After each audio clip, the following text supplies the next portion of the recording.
4L60E series of transmissions. The 4L60E series of transmissions has been in many shops for many years, and we've all done a ton of work on these. But the 4L60E series of transmissions is now going through a second generation of design changes. I'm going to show you one of those major changes right now. In the past, we were used to seeing the 4L60E front pump with a lathe cut type external seal pumped to case. This is a square cut rubber type seal which has been in the 4L60 and 60E since its inception. In 2004, General Motors has changed to a compression type front seal, meaning it's a full circle type compression front seal, wide, whereas the old seal was only this wide. Now in the past we had a lathe cut groove to work with in the front pump. Now the 4L60E front pump is machined smooth on the exterior surface. We have no groove for a seal to sit in.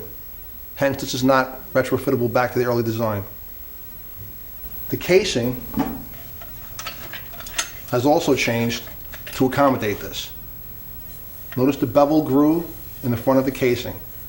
This is the area that the seal will come in contact with the casing and allow it to seal.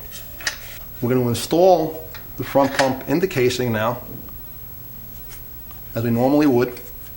Going to tighten all the attaching hardware. We're going to install the compression type seal. Prior to installing the seal, we need to lubricate the surface area with either transmission fluid or any type of a Vaseline type product to allow for a smooth fit to the case. Then we're going to install the bell housing. The bell housing will compress the seal into the case bore.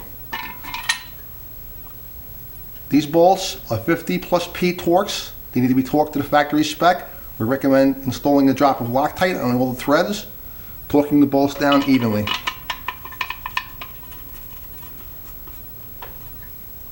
Once all the bolts are tightened, we've completed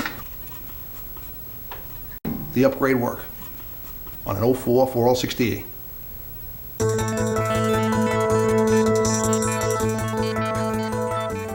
In the 2003 model year, the 4L60E developed a peculiar quirk of a code P075623 shift performance error. This code has been manifesting itself primarily in the Yukon Denali series and the Cadillac Escalade series of 4L60 and 65Es. The code is for a 2-3 solenoid performance error. Now we've seen in the past the solenoids themselves break apart very similar to the 1480E solenoids. And this is a very easy thing to see when we remove the pan from the vehicle and we see the solenoid actually broken in the bore.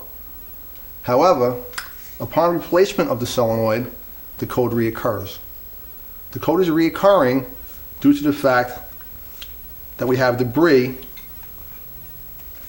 floating in the valve body cavity at this location. Take good care when servicing this code to remove the solenoid from the valve body and thoroughly clean and inspect the valve body.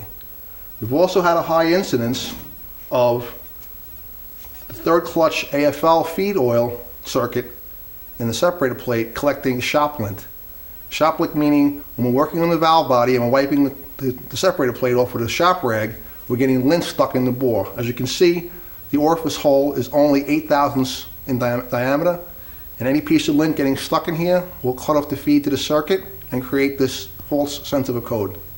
Another common issue that we've seen with the 4L60 and 60E series transmissions has been accelerated band failure. This has been due to the fact that the band servo release pin travels back and forth in the bore. The spring becomes fatigued and we lose the clearance in the band, allowing the band to drag in high gear and burn. Precision International now has included in all their kits a retrofitting spring fitting all the 4L60Es and 4L60 transmissions. Highly recommend using this spring to ensure a good long band life. We hope the preceding video you found useful and helpful. Thank you very much for watching this video. Any comments or questions, please direct them to our website or our phone number, and have a great day.